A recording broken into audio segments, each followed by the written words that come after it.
I think we have a big problem looming, a serious problem. I was recently on the Jimmy Dore show. I don't know when they published that. And I'm also kind of, I wonder if his audience would actually like my content. I kind of doubt it because he's more in favor of the new progressive Democrats. I am absolutely not. I have no problem. I absolutely have no sympathy for the mainstream corporate Democrats. Don't even, you don't even have to ask. But I'm really concerned with the identitarianism of those who are taking their place. So I don't like any of them, plain and simple. But Jimmy was cool, and we talked about some really important issues. One of which is that as websites like YouTube and Facebook start to decide what is or isn't true, then what happens then who's going to be able to challenge falsehoods in the mainstream media? One of the big issues predominantly is that, Jimmy talked about how when he brings up issues of Syria, people call him a conspiracy theorist simply because he's covering them from, from a varied perspective, not from the U.S. perspective. I can absolutely respect that. He's allowed to believe what he believes, and he can say what he wants. I don't know if he's right or wrong, but you can't police information as though you are the authority, particularly YouTube and Facebook. When you start, YouTube is deranking conspiracy theories. You repeatedly had calls from the left to ban fake news, and they said, we got to get rid of Alex Jones and InfoWars, they're fake news. Okay. What happens then when the mainstream media pushes a narrative that's fake, that smears them? What do? Well, you can't speak up. Let's say something happened in Syria and the left wanted to criticize it. Oh, well, YouTube can just call it a conspiracy theory now and then you're gone. This is why it's so important to make sure the platforms remain neutral, even in the face of really, really stupid opinions. Now, there's some good things being done and bad things being done. First, let's take a look at this story from BuzzFeed, which I think could be a good idea, but we'll see. YouTube is rolling out a feature that shows fact checks when people search for sensitive topics. The feature, currently available to some users in India, will eventually be available globally, although YouTube declined to provide a timeline. So here they show us, very simply, when you search for virus in paracetamol, is that right? Yeah, okay. They add this right here, hoax alert. Paracetamol tablets do not contain machupo-virus. Fact checked by The Quint.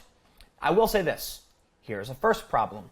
While I prefer this over deranking and banning news they don't like, who says The Quint is more credible than UPR Studio or News LRN? I have never heard of any of these organizations. So why should I believe who you editorially chose you've editorially chosen as the fact checker? Is Snopes always right? Absolutely not. Is PolitiFact always right? Hell no, they're not. So why should I believe that the person you put on top and give a free platform to is correct? Here's one of the big issues. Again, I will stress, this is one of the better things they've tried to do to solve the problem of fake news, but there is a problem. When you search for this, YouTube has editorially chosen this organization to receive the top spot. That means those who want to push a mainstream narrative will get rewarded with money. This means you're going to find people who don't want to fact check, but they want to prop up what the mainstream media says as a fact checker, so you drive traffic to them and they get paid. This could perpetuate fake news. It is not a good, it's the better solution. I don't know what you can do. The fact is, we don't know who is right and who is wrong all of the time, and you've got to choose who you trust. It is a huge challenge every single day. But just giving someone a top slot because you think they're better is absurd. Why should any of these organizations be deranked? So, one of the things that YouTube does right now is they're putting authoritative sources.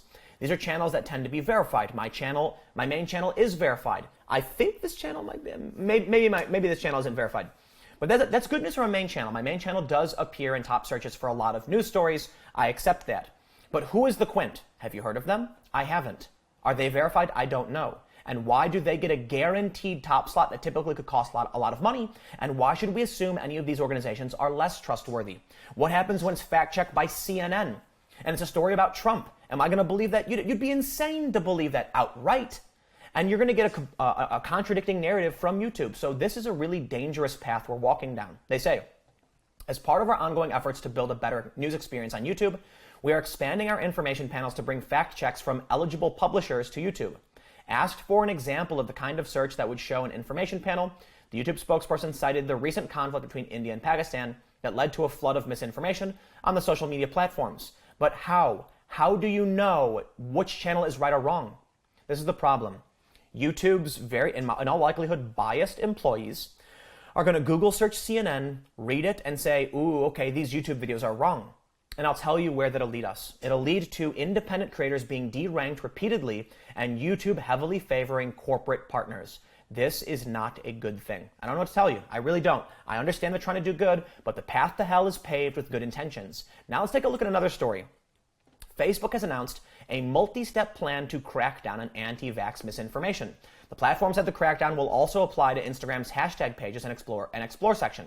Yes, I would like to point out something very important. I do not like the anti-vax misinformation that goes around. I certainly think, there's a lot of people in the mainstream that are going to omit probably important information to follow a mainstream narrative, but I certainly think vaccines are good, and there's a lot of misinformation going around. I've even interviewed people at the CDC about this. I am no fan of anti-vax information, but I will tell you what they are doing.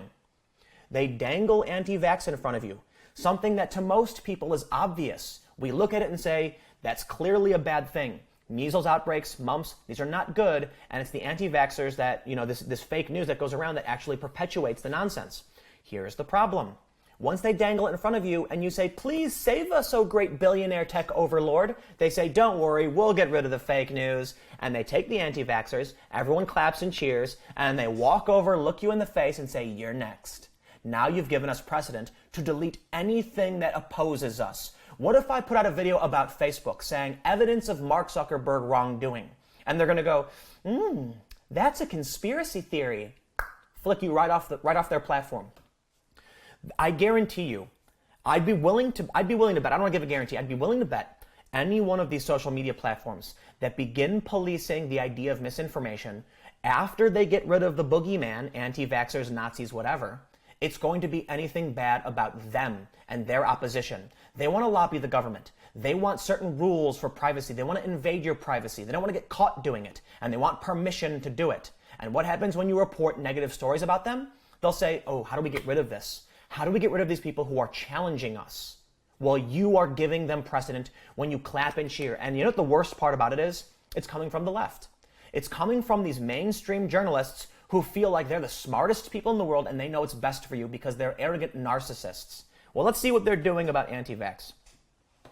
They say, we are exploring ways to share educational information about vaccines when people come across misinformation on the topic, Facebook said in its announcement.